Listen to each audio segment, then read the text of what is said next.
नमस्कार, मैं हूं दिबांग। एबीपी न्यूज के स्पेशल शो प्रेस कॉन्फ्रेंस में आपका स्वागत है। पॉलिटिकल पार्टीज 2024 चुनाव की तैयारियों में जुटी हैं, तो पॉलिटिकल पंडित अनुमान लगा रहे हैं कि क्या इस बार प्रधानमंत्री मोदी की हैट्रिक लगेगी। दुनिया भर के बड़े मंचों पर टॉप 5 इकोनॉमी में भारत के आने का जिक्र है, तो वहीं रूस यूक्रेन युद्ध की वजह से दुनिया भर में मंदी की फिक्र भी है। इन सब मुद्दों पर यौगिक और आयुर्वेदिक सोच क्या कहती है, इस पर चिंतन और मंथन करने के लिए आज हम हैं हरिद्वार में और हमारे खास मेहमान बाबा रामदेव, आपका स्वागत है। प्रणाम। पहला सवाल यह कि मोदी सरकार ने वादा किया था धारा 370 को हटाने का, वो हो गया। भव्य राम मंदिर की बात हो रही है, वो बन रहा है। क्या अब बारी यूनिफॉर्म सिविल कोड की है, आपकी क्या राय? यूनिफॉर्म सिविल कोड वो उत्तराखंड से ही शुरू हो रहा अभियान और पूरे देश में होना ही चाहिए। एक देश, एक संविधान, एक कानून, यह तो लोकतंत्र का सबसे बड़ा मुद्दा या सबसे बड़ा ध्येय है। तो इसमें किसी भी तरह की कोई क्वेश्चनिंग क्यों होनी चाहिए? तो देर क्यों लग रही है? देर, मुझे लगता है कि रास्ता देवभूमि से निकलेगा और पूरे देश में यह सोच विमर्श मंथन होगा कि क्यों नहीं होना चाहिए। कुछ लोग बेवजह मुद्दा बना देते हैं, क्यों कर रहे हैं साहब, ये क्यों नहीं करना चाहिए भाई। तो जो भी कारण रहे हों देरी में, अब राम मंदिर भी तो बना है ना, 370 भी तो हटी है ना, तो ये समान नागरिक संहिता का भी कार्य पूरा होगा दिबांग जी। होगा। कोई टाइमलाइन है कब तक होगा? नहीं, उत्तराखंड में तो अभी शुरू हो चुका है, पूरे देश में भी हो जाएगा। मुझे लगता है 2024 से पहले समान नागरिक संहिता ही नहीं, जनसंख्या नियंत्रण वाला भी काम होगा। वो भी देश के लिए जरूरी है। बेहता से संख्या बढ़ती जा रही है। सड़कें, स्कूल, कॉलेज सब तो लिमिटेड है ना, अनलिमिटेड पॉपुलेशन। ये तो बहुत बड़ा डिजास्टर होता है किसी भी कंट्री के लिए, तो ये भी काम होना चाहिए। इसमें आपका तो सहयोग है ही, योग भी है। अरे आपसे और हमसे कोई खतरा नहीं, सेम है दिबांग भाई। और लेकिन ये तो कुछ लोग सुबह से शाम तक इसी काम में जुटे रहते हैं, पिले रहते हैं, उनको थोड़ा सब्र करना चाहिए। वैसे आप थोड़ी और नजर घुमाएं तो और भी बहुत सारे लोग हैं इसमें। अरे साहब, इसमें मोदी जी से कोई खतरा नहीं, जो है हमारे योगी जी से कोई खतरा नहीं, बहुत एक लंबी फरहिस्त है। अब महिलाओं के नाम नहीं ले रहे हैं। वो आप ले लीजिए। अरे जो है हमारी ममता मई बनर्जी हैं, और भी बहुत हैं, मायावती जी हैं, सब। तो सब ये क्या मदद कर रहे हैं देश की? देश की जनसंख्या ना बढ़े और जो देश के लोग हैं उनकी सेवा कर पाए। अपने बच्चे पैदा करना ये देश की सेवा है क्या? अपने बच्चे नहीं, फिर भी हम देखो सुबह से शाम तक। सन्यासी का मतलब सेवा, सन्यासी मतलब सबका ख्याल रखना। ये हमने करके दिखाया ना, उसको जिया है ना। इसको लोग फिर गलत क्यों मानते हैं? देखिए, इसको भी फिर राजनीतिक इश्यू ले आते हैं। क्यों? कि एक वर्ग विशेष के लोगों के लिए शायद उनको टारगेट करके कानून बनाया जा रहा है। ऐसा कुछ भी नहीं है। जैसे जैसे देश के अंदर लिटरेसी, पावर्टी ये सब कम होती है, तो मैं मानता हूं कि उससे भी जनसंख्या घटती है। लेकिन कुछ लोगों को बरगलाया जाता है कि तुम संख्या के आधार पर, जो है लोकतंत्र में तो वोट की राजनीति है ना, उसके आधार पर जिसकी संख्या भारी उसकी अधिक भागीदारी होगी राजनीति में। ऐसे कुछ लोगों को बहकाते, छोड़ो, सब आगे बात करो। आगे जो बड़ी चर्चा है वो मदरसा की है और वक्फ बोर्ड के सर्वे की है। आपकी इस पर क्या राय है? ये आपके पड़ोसी राज्य में हो रहा है। देखिए, यहां भी शुरू हो गया, उत्तराखंड में भी। मदरसों के सर्वे में दिक्कत क्या है? हमारे गुरुकुल का सर्वे किया गया, हमारी योगपीठ का सर्वे किया गया, स्वामी रामदेव की पूरी जन्म पत्री खगाली गई, जबकि मेरी जन्म पत्री बनी हुई नहीं है। गांव तक पहुंच गए, बाबा रामदेव को चारों तरफ से खोजा, चारों तरफ से अग्नि परीक्षा ली, ठोका खूब जोर से। तो ठोक पीट करके सर्वे होनी चाहिए। इसमें दिक्कत क्या है? जब किसी ने गुनाह नहीं कर रखा, कोई इलीगल इमोरल काम नहीं कर रखा, तो डर किस बात का?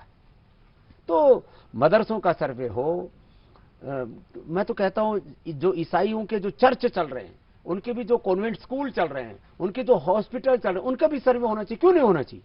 एक जगह क्यों? सबके लिए ओपन होना चाहिए। और जो आरएसएस से जुड़े शिक्षा संस्थान है उनका सबका होना चाहिए। पतंजलि का भी हो, आरएसएस का भी हो, आर्य समाज का भी हो, सब मत संप्रदायों का कर लो।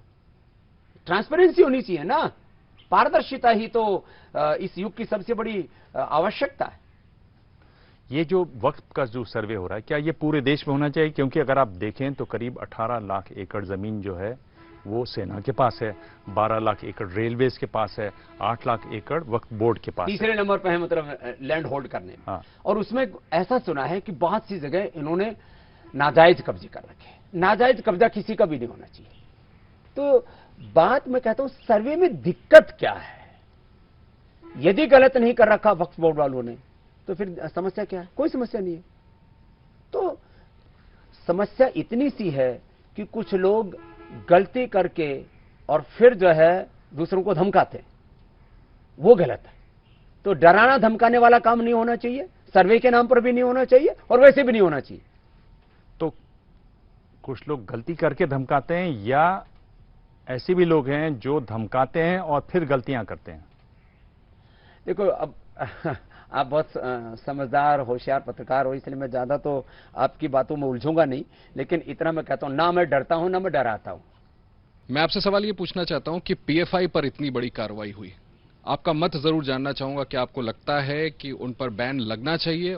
इसके अलावा अब हम ये सुन रहे हैं कि महाराष्ट्र में आर्थिक सर्वेक्षण किया जाएगा मुस्लिम समुदाय का, तो क्या ये नहीं लगता कि इन चीजों से ये मैसेज तो जाता है ना कि एक वर्ग को टारगेट किया जा रहा है और शायद इस वजह से दिक्कतें आ रही हैं? देखिए, पीएफआई का जहां तक प्रश्न है, वो लोग इस देश में एक रिलीजियस टेररिज्म, जिस शब्द का मैं प्रयोग करता हूं, रिलीजियस टेररिज्म और उसको इंटेलेक्चुअलिज्म का जामा पहना करके एक पॉलिटिकल टेररिज्म की तरफ देश को बढ़ाना चाहते हैं। देश में गृह युद्ध पैदा करना चाहते हैं। अब गजवाए हिंद को या सरिया को एक नए अवतार के रूप में लाना चाहते हैं। अब ये वक्त चला गया है, देश लोकतंत्र से चलेगा। कोई कभी जातियों के नाम पर, कभी मजहब के नाम पर, कभी वर्ग विशेष के नाम पर, कभी भाषाओं के नाम पर ये जो उन्माद और आतंकवाद, टेरर और टेररिज्म ये फैलाए जाते, गलत है। पीएफआई पर प्रतिबंध लगना चाहिए आपकी जरूर लगना चाहिए। उनके कर्म ही ऐसे अपने आप ही लगेगा। आप और मैं लगाने वाले कौन होते? पर ये लोग बोल रहे हैं कि हिजाब और घूंघट एक जैसा है। देखो, घूंघट भी वैसे भारत की परंपरा नहीं है। ये भी चला तो मुगलों के समय से ही था कि मुगलों को जो स्त्री पसंद आती थी उसको उठा ले जाते थे। बेटियां पसंद आती थी जहां, उनको भी उठा लेते थे, और सब पाप कर रखे इन्होंने।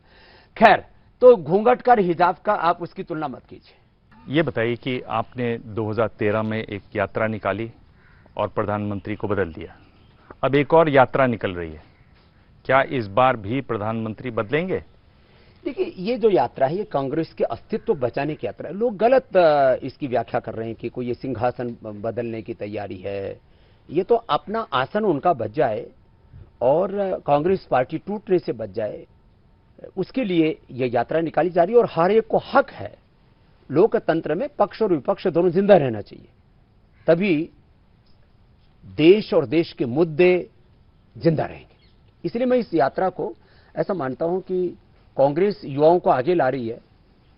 बुजुर्गों को सम्मान भी शायद शुरू कर दिया उन्होंने देना, और संघर्ष भी शुरू कर दिया है। ऐसा करते रहेंगे तो जो कांग्रेस बचाओ जो अभियान है ये जरूर इस यात्रा से पूरा हो सकता है। और क्योंकि कांग्रेस मुक्त भारत का सपना कुछ लोग देख रहे थे, तो शायद इस यात्रा के बाद कांग्रेस मुक्त भारत का सपना शायद टूट जाए। कांग्रेस को लेकर के जो आपने बयान दिया, मैं भी इक्वली सरप्राइज हूं। ये पुरानी मोहब्बत जागने का रीजन क्या है, वजह क्या है? नहीं, मैं पक्ष विपक्ष की बात नहीं करता। मैंने एक सन्यासी होने के नाते, देखो, मैं यदि मोदी जी की बहुत बड़ाई करता हूं तो आप कहते हो कि आप क्या मोदी जी के, बीजेपी के प्रवक्ता हो। अभी मैंने मोदी का जो व्यक्तित्व है वो हिमालय जैसा, वो देव तुल्य है, वो एक ऋषि तुल्य है। अब मैं देव तुल्य, एक ऋषि कल्प, उनको राष्ट्र ऋषि भी मैंने कह दिया, तब भी लोगों को मिर्ची लगती है।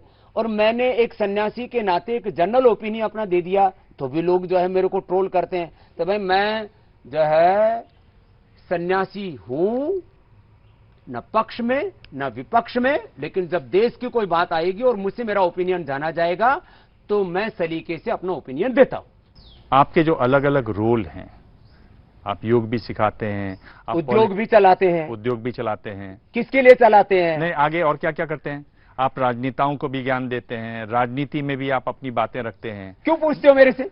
इसमें से कौन पहले ओपिनियन पूछोगे, बाद में मुझे ठोकोगे।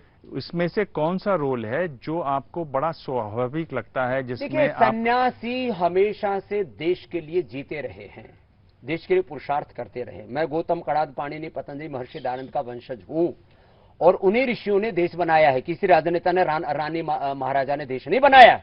भद्रम इच्छन्त ऋषाः स्वर्विदः तपो दीक्षाम उपनिषेदुरग्रे ततो राष्ट्रम बलमोजस दातम तदस्मै देवा उपसम्नमन्तु। थोड़ी संस्कृत पढ़ लेना। अब 1 मिनट में आपको रोक रहा हूं। यहाँ पर आपने अष्टाध्यायी पढ़ी है? पढ़ी है। अयून रीली के ओंग वृद्धिराजिता 4000 सूत्र सुना दूंगा अभी भी, भूला नहीं। पहला सूत्र आपको याद है? मुझे याद है, मैंने रटी हुई है अष्टाध्यायी। अथ शब्दानुशासनम। नहीं। अब बताओ क्या है? अब छोड़ दीजिए, वो नहीं है। मैं अष्टाध्यायी जानता हूं। अथ योगानुशासनम से योग सूत्र शुरू होता, अथ शब्दानुशासनम, अथ प्रेस कॉन्फ्रेंस अनुशासनम। चलो जी, ये बताइए कि कांग्रेस को आयुर्वेदिक चिकित्सा की जरूरत है या एलोपैथी चिकित्सा की जरूरत है? अभी एलोपैथी चल रही है। यदि आयुर्वेद शुरू हो जाएगा ना तो जड़ी मजबूत हो जाएगी, क्योंकि आयुर्वेद जड़ से खत्म करता है बीमारियों को। आपके पास आना चाहिए ना इस योगिक चिकित्सा के लिए। देखो, हमारे तो द्वार सबके लिए खुले। आरो भद्राः कृतवो यंतो विश्वतः। चारों ओर से हमारे पास जो भी आएगा उसी का कल्याण कल्याण। अभी भी आपने जो बोला कि कांग्रेस मुक्त भारत का सपना पूरा नहीं होगा यात्रा से, तो क्या स्वामी जी अपना अस्तित्व तो बचाएंगे। तो क्या मतलब बचाने क्या माना जाए? पाला बदलने का इरादा है क्या? किसका? अरे स्वामी रामदेव कभी पाला नहीं बदलता है। मैं अपने विचार पर, सिद्धांत पर, लक्ष्य पर, ध्येय पर अटल था, अटल हूं, अटल रहूंगा। मेरी कांग्रेस से कोई रिश्तेदारी नहीं है और दुश्मनी भी नहीं है। दुश्मनी तो साधु की होनी नहीं चाहिए। बैरी से भी साधु को बैर नहीं होना चाहिए। हम तो कहते हैं शत्रु बुद्धि विनाश है, शत्रु की भी शत्रु बुद्धि का विनाश हो। शत्रु का विनाश नहीं चाहते। आप कांग्रेस को फिर क्या मंत्र देना चाहेंगे? मैं कांग्रेस को इतना ही मंत्र देना चाहता हूं। देखो, कांग्रेस एक बहुत पुरानी राजनीतिक पार्टी है। उसको अपना वजूद बनाए रखने के लिए निरंतर संघर्षरत रहना चाहिए। चरैवेति चरैवेति, यही कांग्रेस के लिए सबसे बड़ा मंत्र है जो चल रहे हैं। चलते रहो। ये बताइए कि अभी पिछले दिनों गृह मंत्री अमित शाह गए थे सीमांचल में और उन्होंने एक तरीके से लालू जी को चेताया कि नीतीश कुमार कभी भी हाथ छोड़ सकते हैं। क्या आपको लग रहा है इस हालत में क्या विपक्ष एक हो पाएगा इस बार? देखो, लोग रोज दुहाई देते हैं विपक्ष को खत्म कर रहे हैं, सीबीआई, ईडी, फलाना ढिकड़ा। विपक्ष अपने कर्मों से खत्म होगा। कोई किसी को खत्म नहीं कर सकता। आदमी को अपने कर्म पर, अपने आचरण पर, अपने पुरुषार्थ पर, अपने परफॉर्मेंस पर ध्यान देना चाहिए। पॉलिटिक्स हो, कॉर्पोरेट हो, मीडिया हो, घर गृहस्थी हो, खेती हो, बाड़ी, कुछ भी हो भाई, कर्म करो। कर्म से, पुरुषार्थ से आप अपने मंजिल पाते हो। और जो पुरुषार्थी है, पराक्रमी है, उसको कोई खत्म नहीं कर सकता। मैं पूछ रहा हूं, जो विपक्ष की कोशिश चल रही है, एक तो नीतीश कुमार कोशिश कर रहे हैं, एक ये कोशिश चल रही है कि भाई ऐसा विपक्ष खड़ा किया जाए जिसमें कांग्रेस शामिल न हो। कैसे देखते हैं आप इन प्रयासों को? देखिए, विपक्ष कोशिश बहुत कर रहा है, लेकिन विपक्ष में एका नहीं है, संगठध्वम संवदध्वम नहीं है। दूसरी बात, सारा विपक्ष भी मिलकर के मोदी जी का जो चरित्र वो हिमालय जैसा है। वो उसके सामने राई जितने भी, जीरा जितने भी, ऊंट के सामने, जो पहाड़ के सामने ऊंट जितने भी दिखाई नहीं देते। तो ये जो है विपक्ष की हालत, ये दुर्भाग्यपूर्ण है। इसलिए 2024 में तो मोदी आने वाले हैं। उनका ट्रैक रिकॉर्ड ऐसा, काम कर रहे हैं साहब सभी दिशाओं से देश में। और देश जो है ना, वो देखता है कि किसमें क्या रुतबा है, किसका क्या जज्बा है, किसमें कितना शौर्य है, वीरता, पराक्रम है। और मोदी जी के देश के अलावा कोई और उनका कोई एजेंडा नहीं है। वो फुल टाइम पॉलिटिक्स करते हैं। विपक्ष भी जिस दिन उनकी तरह पुरुषार्थ करने लग जाएगा, उस दिन कहीं मुकाबले में आकर के खड़ा होगा। अभी तो बहुत दूर है। पिछली बार जब आप प्रेस कॉन्फ्रेंस में शामिल हुए थे, तब आपने कहा था कि नीतीश जी बड़ा अच्छा काम कर रहे हैं शराबबंदी का। कैसे आंकते हैं आप नीतीश कुमार को? ठीक है, नीतीश कुमार जी का एक अपना पॉलिटिक्स करने का तौर तरीका है। वो ओबीसी को, मुसलमानों को और अपने हित को साधते हुए कैसे उनको सरवाइव करना है, उसके आधार पर वो काम कर रहे हैं। आप कह रहे हैं कि 2024 में मोदी जी की हैट्रिक लगेगी वो। पर आपने तो भारत भ्रमण इस बार किया नहीं। आप बैठे बैठे बता रहे हैं, जैसे हम लोग, आप कहते हैं कि बैठे बैठे स्टूडियो में बता देते हैं। साहब, मैं 365 दिन काम करता हूँ। 4 AM to 10 PM मेरे वर्किंग आवर्स हैं। एक दिन में ही प्या बोल जाएगी, आकर के रहो, तब पता लगेगा। बाबा मुफ्त की नहीं खाता है, बाबा भीख मांग करके नहीं खाता है।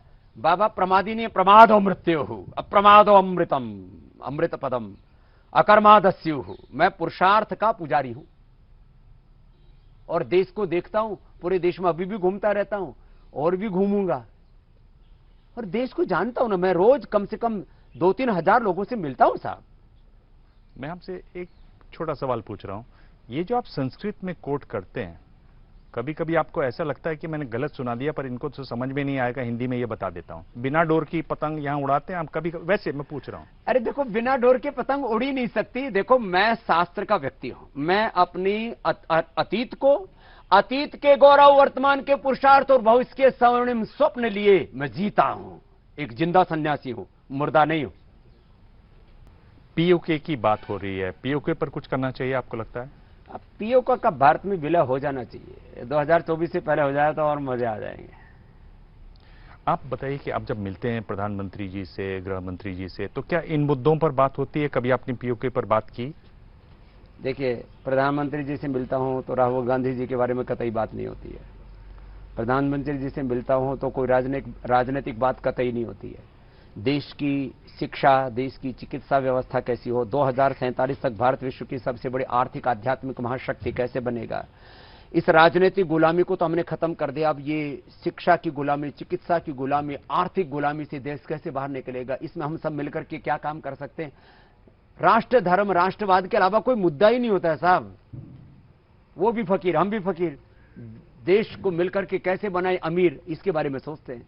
गरीबी मिटेगी, गरीबी मिटाओ की बजाय अमीरी बढ़ाओ, देश को ताकतवर बनाओ, इस बारे में चर्चा होती है। आप एक तरह से योग तो सिखा ही रहे हैं सबको, लेकिन देख रहे हैं कि इधर आप संपत्ति भी बढ़ा रहे हैं। देश पतंजलि के जो शेयर हैं उनके भाव पिछले 6 महीने में 2.5 गुना बढ़ गए। 40,000 करोड़ की बात हो रही है 5 अरे साल नहीं, में। 50,000 करोड़ से ऊपर। आप तो 5 साल में आप 1 लाख करोड़ की बात कर रहे हैं। 5 साल में तो 5 लाख करोड़ से ज्यादा की बात होगी। मैंने हेल्थ भी दिया सबको, वेल्थ भी दे रहा हूं। मैंने करोड़ों लोगों को आरोग्य निधि, उनके जीवन बचाए, उनके रोग मिटाए, उनके व्यसन मिटाए। और अब ये जो मैंने कहा ना कि 5 लिस्टेड कंपनी होंगी, किसके लिए? आप कह रहे थे भारत 5वीं अर्थव्यवस्था, दूसरी अर्थव्यवस्था है, पहली अर्थव्यवस्था क्यों नहीं हो सकती? मेरा तो सपना है 2040-45 तक भारत विश्व की सबसे बड़ी अर्थव्यवस्था बने, और इसमें 5 लाख करोड़ से लेकर के आगे धीरे धीरे मैं तो चाहूंगा 10 लाख करोड़ रुपए तक की आहुति पतंजलि की ओर से लगे। अभी तक हमने 5 लाख लोगों को रोजगार दिए, 5 लाख लोगों को और हम रोजगार दें। और कुछ लोग जो है शेयर मार्केट, जिसको कैपिटल मार्केट, नेटवर्थ की एक अलग ही तरह की दुनिया है, लेकिन ये सबसे प्रगतिशील तरीका है प्रगति का, आर्थिक विकास का, क्योंकि वह मल्टीपल मिलता है। जितना प्रॉफिट कमाते हो ना, यदि आप 20% आपका एबिटा है तो आपको 50 का मल्टीपल मिलता है। जो आप कर रहे हो उसे 50 गुना आपको पहले दिन मिल गया, जो 50-100 साल बाद मिलता है। तो ये 50-100 साल पहले, देश को 50-100 साल आगे कैसे रखना है उसका तौर तरीका है, और इसे देश को सिखाना चाहता हूं मैं। ये बताइए, एबिटा क्या होता है? एबिटा होता है income before interest, trust, depreciation और अमोर्टाइजेशन। अब आपको अमोर्टाइजेशन क्या होता है? आपको तो एक शब्द, अभी तो मैं आपको सिखा दूंगा पूरा अर्थशास्त्र। ये जो है एबिटा के अलावा ये जो पूरा कैपिटल मार्केट चलता है, ये कॉर्पोरेट गवर्नेंस से चलता है, प्रोफेशनल मैनेजमेंट से चलता है। वहां पर भाव यद्यपि भगवान होता है, लेकिन आपको काम करना पड़ता है। उसके लिए पूरा का पूरा आपको डिस्ट्रीब्यूशन से लेकर के, सेल्स मार्केटिंग से लेकर के, एक सन्यासी के साथ साथ आपको एक योग के साथ साथ, कर्मयोग के साथ साथ उद्यमशीलता के ऊपर, उद्योग के ऊपर भी ध्यान देना पड़ता है। तो योग और उद्योग मिलते हैं ना, तो फिर ये एबिटा का सहयोग होता है। इस सब के बावजूद एक तो ये आपका एक नया रंग आप देखने को मिल रहा है, ये वाला, जिसमें आप लग रहा है कि सूटेड बूटेड रामदेव भी हो सकता है। सूटेड बूटेड का क्या मतलब है? ये फकीर नहीं रहेगा स्वामी रामदेव। और हिंदुस्तान को अमीर बनाने के लिए, समर्थ भारत बनाने के लिए, देखो मैं पुरुषार्थ कर रहा हूं, और उस पुरुषार्थ से जो अर्थ आ रहा है उसको समर्थ भारत बनाने में, परमार्थ में लगा रहा हूं। दिक्कत क्या है मेरे भाई? मैं देख रहा हूं कि आप योग के सवाल में, पॉलिटिक्स के सवाल में तो आप इस तरह से नहीं रोक रहे थे, बिजनेस के सवाल में आप मुझे रोके जा रहे हैं। इतना आपको कुछ आता आपको नहीं कहने ना को, बिजनेस, अभी मैं आपसे सिखा पूछ दूंगा, रहा हूं, देश को भी सिखाऊंगा। मैं आपसे ये पूछ रहा हूं, इसके बावजूद 2014 से 2020 के बीच 35,000 उद्योगपति देश छोड़कर गए। अच्छा, आप भारत छोड़ो, भारत जोड़ो, इन्हीं में फंसे हुए हो। जो छोड़ करके गए उनसे पूछो, स्वामी रामदेव कभी छोड़ करके नहीं जाएगा। कुछ लोग ना इतने कायर, कमजोर, बुज़दिल होते हैं, जरा सी प्रतिकूलताओं को सहने की जिनकी आदत नहीं है, कंफर्ट लेवल में जीते। स्वामी रामदेव कंफर्ट में नहीं जीता, युद्ध के मैदान में युद्धस्व विगत ज्वर। जिंदगी संग्राम है, लड़ना इसे पड़ेगा। जो लड़ नहीं सका है वो आगे नहीं बढ़ेगा। आपने कहा पीएम अजय हैं, पीएम मोदी 2024 में हैट्रिक लगेगी उनकी। अगर कोई नॉन गांधी कांग्रेस का प्रेसिडेंट बनता है तो ये पीएम मोदी के लिए अच्छा है या खराब है? दूसरा सवाल तो लगभग बनना ही तय है। देखो, लगभग अशोक गहलोत जी का बनना ही तय है, और उसमें कारण यह है कि अब शायद आरएसएस मॉडल पर कांग्रेस पार्टी चलेगी। तो आरएसएस को चाहे कितने ही कोसते हो, उनको सीखना उससे ही पड़ता है उसमें। लेकिन आरएसएस मॉडल में बीजेपी अध्यक्ष का चुनाव तो नहीं होता, यही तो कांग्रेस पार्टी आरोप लगाती है। देखो, कांग्रेस का अब इस बार जो चुनाव होगा, जो कांग्रेस माने गांधी घराने के प्रति जो पूरे वफादार होंगे वो इस बार कांग्रेस के अध्यक्ष होंगे। और जो है राहुल गांधी जी शायद मैदान जंग में पुरुषार्थ करेंगे। जितनी हिम्मत है सोनिया गांधी जी भी संघर्ष करेंगी, तो कुछ लोगों को शायद प्रेरणा मिलेगी। तो कांग्रेस शायद, मैंने कहा ना, कांग्रेस मृत्यु से बच जाएगी। आप अभी भी क्या मानते हैं कि एलोपैथिक जो डॉक्टर है, कोरोना में हमने देखा उनका रोल, वो आप अपने पुराने बयान पर कायम हैं? आपको लगता है कि आप इतना गाली क्यों देते हैं उनको? मैं गाली किसी को नहीं देता। मैं एक ही बात कहता हूं, एलोपैथी के जो डॉक्टर हैं वो बीमारियों का टेम्परेरी इलाज करते हैं। मैं बीपी को, शुगर को, थायराइड को, अस्थमा को, अर्थराइटिस को, एसएलई, एमएस, ऑटोमेन डिजीज को यदि क्योर करता हूं। आज तक एलोपैथी का सारा WHO से लेकर के पूरा मेडिकल सिस्टम मिलकर के, जिनको मैं ड्रग माफिया तक कहता हूं, वो सारे मिलकर के किडनी को रिवाइव करने की दवा नहीं बना पाए। मैंने बनाई है, और पूरे क्लिनिकल कंट्रोल ट्रायल के साथ, research and evidence based medicine की मैं बात करता हूं। मैंने किडनी फेलियर्स को ठीक किया रिनोग्रिड से, लीवर फेलियर्स को ठीक किया लिवोग्रिड से। तो मैंने यदि लीवर किडनी फेलियर को रिवर्स किया, मैंने हार्ट डिजीज को रिवर्स किया, तो इसके ऊपर मुझे पुरस्कार मिलने चाहिए या मुझे प्रश्नों के कटघरे में खड़ा करना चाहिए? आप बहुत तीखी आलोचना करते हैं उनकी। क्यों ना करूं? अरे उन्होंने 30 साल तक मुझे ठोका, ढोंगी बाबा बताते थे, मैं तो थोड़ा सा ही ठोक रहा हूं। इतनी ठोका ठाके ठाकी तो बनती है मेरे भाई।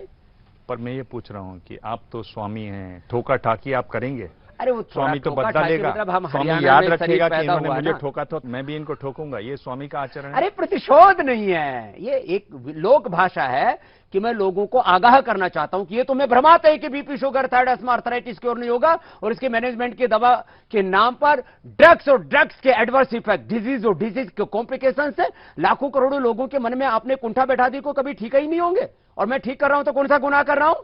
हर कोई ये कहता है कि इस देश की शिक्षा व्यवस्था को मैकाले ने बर्बाद कर दिया, ये सच्ची बात है। चाहे जो हो।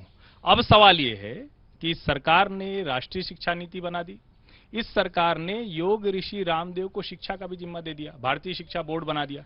क्या होगा? रामदेव को कैसे याद किया जाएगा? स्वामी रामदेव को एक सक्रिय सन्यासी के तौर पर, एक कर्मयोगी के तौर पर, और इस देश की शिक्षा और चिकित्सा की दिशा बदलने वाले सन्यासी के तौर पर याद किया जाएगा। 1835 में मैकाले जो इस देश की शिक्षा तंत्र को ध्वस्त करके गया, मैं चाहता हूं शिक्षा में मूल्यों का समावेश हो, जीवन भी रहे, आजीविका भी रहे, शिक्षा के अंदर इंफॉर्मेशन भी रहे, ट्रांसफॉर्मेशन भी रहे। उस शिक्षा के द्वारा ऐसा व्यक्तित्व, ऐसा नेतृत्व तैयार हो कि हमारे बच्चों के अंदर वो जुनून हो, शौर्य, वीरता, पराक्रम हो, स्वाभिमान हो, जिससे कि वो दुनिया में इतिहास घड़ सके। हम इतिहास पढ़ रहे हैं, वो भी आधा अधूरा उल्टा पुल्टा पढ़ रहे हैं। तो मैं एक न्याय की बात करता हूं, सत्य की बात करता हूं। यद्यपि मैं थोड़ा विद्रोही सन्यासी हूं क्योंकि दयानंद का चेला हूं, लेकिन मैं देश में कुछ ऐसे मौलिक काम करना चाहता हूं जिसकी आने वाली पीढ़ियां हमारी सही दिशा में आगे बढ़े। मैं आपसे पूछता हूं, आप कुछ ठोकने बजाने की खूब बातें करते हैं, पर आप भी डरपोक स्वभाव के हैं। डर? मैं ये पूछ रहा हूं, स्वामी राम से डरता है डर? स्वामी रामदेव कहते हैं कि लोग अफवाह फैला रहे हैं, पतंजलि पर देखिए क्या क्या कह रहे हैं। अगर डरपोक नहीं होते उनका नाम लेते, नाम ही नहीं लिया। 100 से ज्यादा पत्रकारों के ऊपर केस कर दिया, क्रिमिनल केस और करने वाला हूं, लाखों करोड़ों का जुर्माना हर्जाना देना पड़ेगा। अब ऐसे नहीं चलेगा। अभी पत्रकार वार्ता करके नहीं, उसके आगे आते ही, हरिद्वार में आते ही पतंजलि बीफ मसाला बना दिया। रोज की रोज जो हमें जो बदनाम करने की कोशिश की जाती है। जब मैंने कोई इलीगल इमोरल काम नहीं किया तो मुझे बदनाम क्यों करेंगे? और जो करेंगे उनको ठोकूंगा, न्यायालय में ठोकूंगा। लोअर कोर्ट से लेकर के हाई कोर्ट, सुप्रीम कोर्ट तक ठोकूंगा। इस बार माफीनामा भी नहीं मानूंगा। क्या मतलब हुआ? मैं देश का हित करने में लगा हूं, परोपकार करने में लगा हूं। मेरे साथ में एक अपराधी की तरह कई तरह के बकवासें क्यों की जाती है? मैं राष्ट्रवादी हूं, अपराधी नहीं हूं। और मुझे जैसे क्या कहा जाता है? बाबा रामदेव ठग है। क्या किसका ठग लिया? किसकी भैंस खोल ली? किसकी खूट बाली है? मैंने क्या गलत कर दिया? स्वामी रामदेव ने मिलावट कर दी साहब, स्वामी रामदेव ने ये लूट लिया, वो लूट लिया। अरे भाई, मैं अपना काम कर रहा हूं और देश के संविधान और कानून के दायरे में काम कर रहा हूं। क्या नहीं करना चाहिए?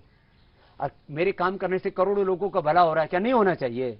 ये बताइए कि एक और जो चिंता है देश में, वो लंपी वायरस को लेकर है, और मेनका गांधी ने कहा है कि दूध और मिल्क प्रोडक्ट से बच के रहना चाहिए। इस पर आप ये भी गौ माता को बदनाम करने की साजिश है। पहले तो लंपी वायरस पाकिस्तान से है, इसकी जांच होनी चाहिए। और लंपी वायरस से हमने अपनी एक गाय भी नहीं मरने दी, यद्यपि सभी जगह गायों को हो गया। हम सब उसका दूध पी रहे हैं, मैं भी पी रहा हूं। मेरे को कोई दिक्कत दिख रही है क्या आपको? आपको भी पिलाऊंगा। आप थोड़े मुस्कुराते कम, उसके बाद मुस्कुराने लग जाओगे। लंपी वायरस हो रखा, उसी गाय का मक्खन खिलाऊंगा, उसी का दूध पिलाऊंगा और साथ में घर के लिए भी दे दूंगा घी। देखता हूं क्या होता है। मतलब ऑन एयर घूस देते हैं आपको। मैम पूछिए। थोड़ा मक्खन लगा रहा हूं, थोड़ा हंस लो जी। बाबा जी, अभी आपने संजीवनी बूटी खोज अभियान शुरू किया है, क्या इसको एक महत्वाकांक्षी योजना के रूप में देखना चाहिए, या फिर इसको ये सोचना चाहिए कि बाबा रामदेव को भारत के ऋषि मुनियों की समकक्ष स्थापित करने का एक प्रयास है? देखिए, पूज्य आचार्य बाक्षण जी अभी करीब 24-25 हजार फीट की ऊंचाई पर हिमालय में है, बर्फ के बीच में, चट्टानों के बीच में। एक ही लक्ष्य है, जो अनामित अरोहित जो चोटियां थी उन पर चढ़ना, और हिमालय की वो दौलत, वो जंगल, वो जड़ी बूटियां, वो जवानी, वो पानी, वो हिमालय की संस्कृति, वो सभ्यता जिससे लोग अभी अनजान थे। मैं तो उत्तराखंड को विश्व की आध्यात्मिक राजधानी बनाना चाहता हूं। और करीब 4 लाख पेड़ पौधे, जड़ी बूटियां, वनस्पतियां हैं जिनके बारे में अभी जानकारी नहीं थी। उसके ऊपर वर्ल्ड हर्बल इंसाइक्लोपीडिया से लेकर के बहुत कुछ करने का इरादा है। तो पूज्य आचार्य बाक्षण जी और स्वामी रामदेव इसी में लगे हैं कि हमारे सनातन ज्ञान को नूतन अनुसंधान के साथ विश्व पटल पर रखा जाए और इससे विश्व कल्याण हो। बाकी नाम गाम तो सब चलते रहते हैं। मैं कुछ नेताओं के नाम लेता हूं। जरूर लो साहब। इनको कौन से योग करना चाहिए? हाँ, ये तो राहुल गांधी। राहुल गांधी को चरैवेति योग तो कर ही रहे हैं वो। अभी उनको सिंहासन योग करना चाहिए, अर्थात सिंहासन मोदी जी वाले पे नहीं बैठ सकेंगे। अभी अपना कांग्रेस का आसन बचाने के लिए उनको कांग्रेस का नेतृत्व करना चाहिए। अच्छा, बहुत अच्छा। अरविंद केजरीवाल? अरविंद केजरीवाल जी को संयम आसन करना चाहिए। उनको अभी संयम बरतना चाहिए। अभी से वो प्रधानमंत्री का सपना देख रहे हैं। कोई सपना देख सकता है लोकतंत्र में, लेकिन अभी दिल्ली में शराबबंदी के ऊपर ध्यान देना चाहिए उनको। कम से कम लोग शराब पिएं, उससे लोगों का स्वास्थ्य अच्छा रहेगा। और देखो, अब आगे तो बढ़ ही रहे हैं। योगी जी? योगी जी तो हठयोग की परंपरा के हैं। गुरु गोरखनाथ, गुरु मत्स्येंद्रनाथ से लेकर के ये तो हठयोग की परंपरा के, जो कर रहे हैं ठोको, जमे रहो, हठयोग आसन। अखिलेश यादव? अखिलेश यादव जी को समाधि आसन करना चाहिए, क्योंकि अभी वक्त खराब चल रहा है। समाधि में रहे थोड़ी देर। समाधि बीच बीच में अपना ओपिनियन देते रहे, जो देते रहते हैं ट्विटर आदि पर, और भी करते रहते हैं। नीतीश कुमार? नीतीश कुमार जी को चक्रासन करना चाहिए, फ्लेक्सिबिलिटी बना के रखनी चाहिए। मतलब आप क्या चाह रहे हैं कि वो फिर आ जाएं बीजेपी में? आप कुछ भी समझो, मेरे से शॉर्ट में पूछा आपने, शॉर्ट में जवाब लो। तेजस्वी यादव? तेजस्वी यादव तो साहब वो तो राजयोग आसन कर ही रहे, वही करना चाहिए उनको। ममता बनर्जी? ममता बनर्जी को समता आसन करना चाहिए, सबको साथ में लेकर के चलना चाहिए। अभी वो उस दिशा में आगे बढ़ भी रही है। हिंदू मुसलमान सबको समता आसन, ममता के लिए समता आसन। आपने कहा कि मुझसे सवाल राजनीति पे पूछा जाता है, तो ये अनायास राजनीति के सवाल आपके सामने आते हैं, या आपको लगता है कि कुछ समय तक चर्चा में नहीं है तो कुछ राजनीतिक बात भी करनी चाहिए तो चर्चा ज्यादा होगी? मैं कभी भी चर्चा के लिए ना कोई काम करता हूं, ना कोई विवाद खड़ा करता हूं, कोई कंट्रोवर्सी खड़ा नहीं करता। मैं अपना काम करता हूं। अब काम करते करते चर्चाएं होने लगती तो मैं क्या करूं? विवाद करते हैं। मैं हर विवाद को, हर अफवाह को, हर षड्यंत्र को अपनी ताकत में तब्दील करने का हौसला रखता हूं। ध्येय मार्ग पर चले वीर तो पीछे अपना निहारो, वीरो हिम्मत कभी ना हारो। मैं अपने रास्ते पर चला जा रहा हूं, चला जा रहा हूं मैं राह पर तुम्हारी। बड़ा अच्छा वातावरण है ना, तो कुछ अच्छे भजन भी होने चाहिए। चला जा रहा हूं मैं राह पर तुम्हारी, राह में आए जो तूफान भारी, थामे हुए बस मेरा हाथ तू है, मेरा नाथ तू है, मेरे साथ तू है, नहीं मैं अकेला, मेरे साथ तू है, तू भी है और तुम भी मेरे साथ रहो मेरे प्रभु।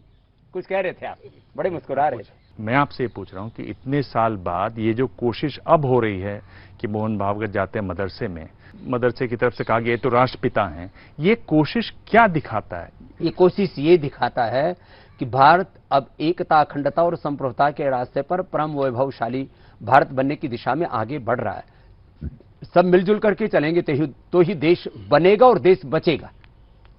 मैंने ट्विटर से सवाल पूछे थे और ट्विटर से बहुत सारे सवाल आए, और ये जो सवाल है ये बहुत सारे लोगों ने भेजा। मैं कुछ के नाम बता दे रहा हूं। प्रिंस कुमार, विशाल BHU, मोतीलाल शर्मा, दीपक अरे आप सिंघल, खुद ही पूछ लो ना, मनीष दूसरों का नाम क्यों ले रहे भारद्वाज, हो? राकेश यादव, आदर्श तिवारी। सवाल छोटा सा है, हाँ, काला धन कब आएगा? काला धन कुछ आ गया, कुछ आ जाएगा। कब आएगा? मोदी जी ईमानदारी से प्रयास कर रहे हैं। देखो, जब वो प्रधानमंत्री बने, मैंने उनको कहा कि अब काला धन लाना, भ्रष्टाचार मिटाना, देश का व्यवस्था परिवर्तन से लेकर के स्वदेशी गौरव इस देश में पुनः प्रतिष्ठापित हो, स्वदेशी शिक्षा, स्वदेशी चिकित्सा, अब देश सभी प्रकार की आर्थिक, सामाजिक और अलग अलग प्रकार की शिक्षा, चिकित्सा की गुलामियों से मुक्त हो। ये काम अब आपके ऊपर है। मैं ठीक करूंगा लोगों का काला मन, आप ठीक करो काला धन।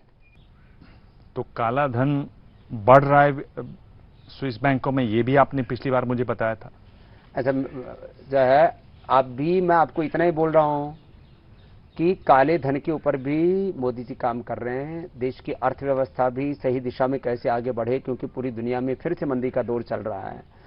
तो एक देश के प्रधानमंत्री होने के नाते जो उनको काम करने चाहिए वो लगभग 18 घंटा काम करते हैं। अब तो काला धन की बात कर रहे हो, लोग तो कहते हैं बाबा 30-35 रुपए का पेट्रोल दिलाओ। ये भी सवाल है मेरे पास आगे, उसका क्या, वो कब होगा? वो यदि टैक्स हट जाएं या घट जाएं तो मिल सकता है, अभी भी मिल सकता है। एकदम पक्की बात कह रहा हूं, तो क्यों नहीं? बेखौफ कह रहा हूं। तो आप क्यों नहीं उस पर प्रयास अब वो करते? टैक्स ज्यादा लगाने पड़ रहे हैं इनको, शायद देश भी चलाना है, इसलिए जो है वहां से अच्छा टैक्स मिल जाता है। तो आपने पहले वादा क्यों कर दिया था? पहले मैंने कहा था टैक्स हटा, मैं कोई गवर्नमेंट थोड़ी चला रहा हूं। मैंने कहा था ऐसा होगा, तो मैं नीतियों की बात कर रहा था, देश में ऐसी नीतियां होनी चाहिए। तो मुझे लगता है कुछ देश में और ज्यादा, जितना चीन में मैन्युफैक्चरिंग हो रहा है ना, एप्पल तो मैंने सुना आ रहा है, जितना चीन में मैन्युफैक्चरिंग हो रहा है यदि भारत में शिफ्ट हो जाए तो टैक्स घट सकता है, और टैक्स कम होगा तो लोग भी जो बाहर छोड़ के देश जा रहे हो उसका एक कारण टैक्स भी हो सकता है। कुछ लोग कंफर्ट लेवल में ज्यादा जीना चाहते हो तो जाएंगे छोड़े। एक सवाल है कमर वहीद नकवी जी का, जो जर्नलिस्ट हैं, जी आप जानते होंगे उनको। जी साहब, उन्होंने पूछा कि ईश्वर न करे ऐसा हो, पर अगर आपको कभी एलोपैथी की जरूरत पड़े मेडिसिन की, तो क्या आप अपना इलाज करवाएंगे? मैं नकवी साहब से दो बातें कहना चाहता हूं। मैंने हमेशा कहा है, सर्जरी अब कहीं टूट फूट होगी, मैं वैसे तो कोई अपने आप तो टूटने फूटने वाला हूं, कोई एक्सीडेंट हो गया और कहीं जोड़ना पड़ता है तो कोई पैथी नहीं है, ये एक सर्जरी है, एक शल्य चिकित्सा, एक विज्ञान है जिसके आदि प्रवर्तक महर्षि सुश्रुत हैं। तो सर्जरी में और लाइफ सेविंग ड्रग्स, पहली बात तो मुझे ना कभी हार्ट अटैक होने वाला, न कभी ब्रेन हेमरेज होने वाला, न लिवर किडनी फेल होने वाली, मुझे जरूरत नहीं पड़ने वाली। हमने लाइफ सेविंग ड्रग्स काफी एडवांस बना दिए हैं। लाइफ सेविंग ड्रग्स और सर्जरी में मॉडर्न मेडिकल साइंस, एलोपैथी बहुत एडवांस है, उसकी मैं प्रशंसा करता हूं। मैं अंधा विरोधी नहीं हूं, किसी का ना अंधभक्त हूं, मैं लॉजिकली बात करता हूं। इसलिए मैं एलोपैथी का दुश्मन हूं ऐसा सोचना ये मूर्खता है। आप ये अनुभक्त तो हैं। किसके? पतंजलि के। पतंजलि तो हमने एक विश्व का बहुत बड़ा ब्रांड खड़ा किया, और आज जैसे साउथ कोरिया ने, अमेरिका ने, ब्रिटेन ने, अलग अलग कुछ देशों में बड़े बड़े ब्रांड खड़े किए। तो मुझे गौरव है कि बड़ा ब्रांड खड़े करें, और वो भी ऋषि के नाम से और राष्ट्र के लिए। तो अंधभक्त है ना? देश के लिए अंधभक्ति होनी चाहिए। अब दौर है रैपिड राउंड का, यानी मैं आपसे 5 सवाल पूछूंगा, हर सवाल के साथ 2 ऑप्शन दूंगा, तीसरा ऑप्शन आपके पास है, आप कह सकते हैं पास, यानी मुझे सवाल का जवाब ही नहीं देना। मैं देखूंगा कि आप कितने सवाल इसमें पास करते हैं। दुनिया भर में एक तरीके से 2 फाड़ हो रहा है, एक रूसी खेमा बनता जा रहा है और एक अमेरिका का खेमा बनता जा रहा है। भारत को किस तरफ होना चाहिए? युद्ध कभी भी किसी बात का समाधान नहीं हुआ करते। दोनों को समझौता कराने में भारत को आगे आना चाहिए। अमेरिका की भी हठधर्मिता है, वो सारी दुनिया के ऊपर अपना कब्जा करना चाहता है, हथियारों के जरिए अपनी आइडियोलॉजी, अपनी फिलॉसफी थोपना चाहता है। और पुतिन भी अपनी हैसियत, अपनी सीमाओं की सुरक्षा के लिए जूझ रहे। तो मुझे लगता है दोनों में संवाद करके, संवाद ही समाधान है। इसमें इस भूमिका में भारत को और पीएम साहब को होना चाहिए। ये बताइए कि आगामी जो बजट है उसमें ज्यादा ध्यान किस पर दिया जाना चाहिए, महिलाओं पर या मध्य वर्ग पर? सबसे ज्यादा ध्यान इस देश में मैन्युफैक्चरिंग पर दिया जाना चाहिए। सबसे ज्यादा ध्यान एग्रीकल्चर पर दिया जाना चाहिए। हमारा जो ट्रेडिशनल जो एजुकेशन सिस्टम है, न्यू एजुकेशन पॉलिसी के आधार पर, और जो हमारा ट्रेडिशनल मेडिसिन सिस्टम है, उस पर दिया जाना चाहिए। और ऑब्वियसली जो मध्यम वर्ग है, लोअर मिडिल क्लास हैं, गरीब हैं, उनके कल्याण की योजनाएं तो जरूर उन पर तो फोकस होना ही चाहिए। देश में जितनी सामाजिक और आर्थिक असमानता की खाइयां पटेंगी, उतना ही देश आगे बढ़ेगा। इस सवाल की खातिर, क्योंकि सवाल में सिर्फ 2 ही ऑप्शन हैं, मध्य वर्ग या महिलाएं। देखो, आपने पूछा, मैंने तीसरा उत्तर दे दिया। आपने बोला था 5 ट्रिलियन की इकोनॉमी के लिए ज्यादा जरूरी क्या है, विदेशी निवेश या हमारे देश के उद्योगपति और उनका उद्यम?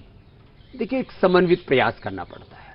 आज मैं स्वदेशी का पूर्ण पक्षधर हूं, लेकिन जो है कुछ थोड़ा बहुत तो युग धर्म के अनुरूप आपको जमाने को भी साथ में लेकर के चलना पड़ता है। लेकिन मैंने कहा सर्वोपरि प्राथमिकता आत्मनिर्भरता को, स्वदेश को और स्वदेशी को ही देनी चाहिए, जो मोदी जी दे रहे हैं।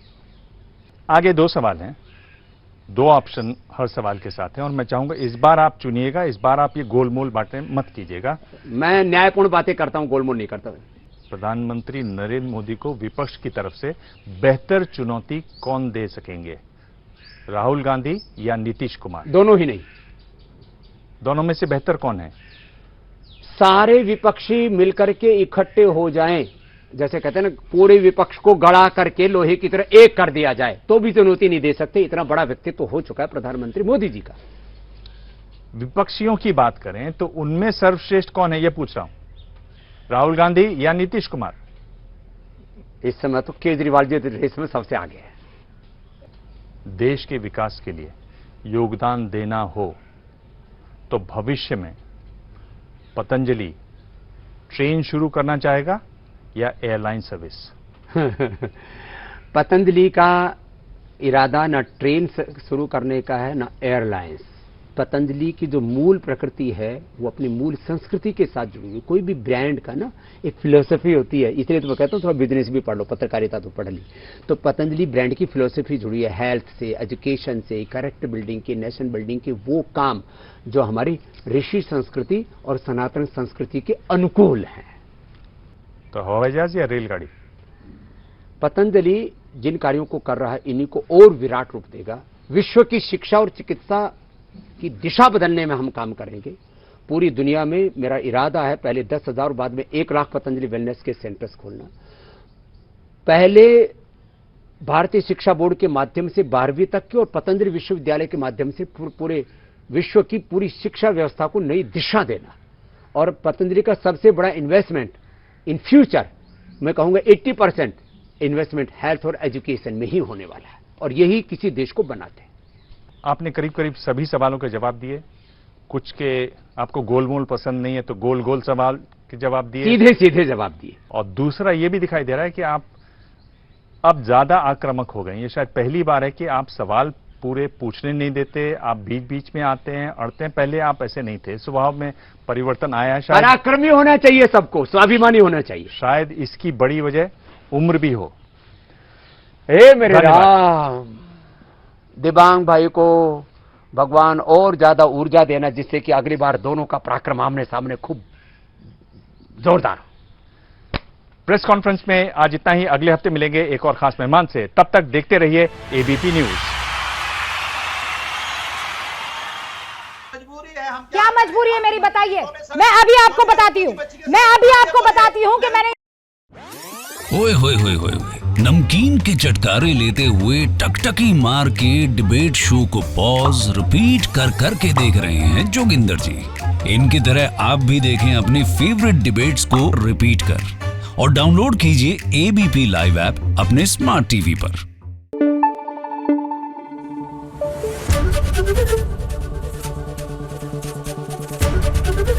एबीपी न्यूज आपको रखे आगे।